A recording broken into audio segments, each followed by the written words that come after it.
Surflari ezagunak alboan zituela agertu da Iñigo Urdinaga surflaria eta paradisua lanaren aurkezpenera.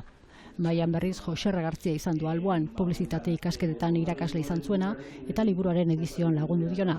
Iñigo publizista dago bidez, baina txikitatik hasi zen olatuak hartzen eta ez dio utzi ordutik. Surflarientzako bakarrik ez den liburuak 3 zati ditu. Aurrenengo atalean dago txikitako gauzak, herri txiki arrantzale bateko surflari batek nola deskubritzen duen surfa, arrantzaleekin daukan harremana. 2. eta 3. ataletan bera ezkutuan geratzen da eta inguruko gertakarien inguruan idazten du.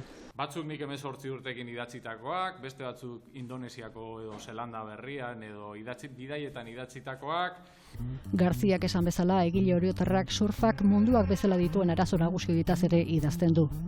Hedonismoaz, diruzalekeriaz, konsumismoaz, lehen eta 3. munduaren arteko alde eta eten pornografikoaz, oreka premiaz. Oreka premia baita olatuak hartzera doazenen artekoa ere. Uretan ez gara kabitzen eta arazoak daude uretan, tentsio uneak daude, liskarrak daude eta gai horietaz hitz egin egin behar da. Liburua autoedizioa da eta oraingoz 8 ale inprimatu dira.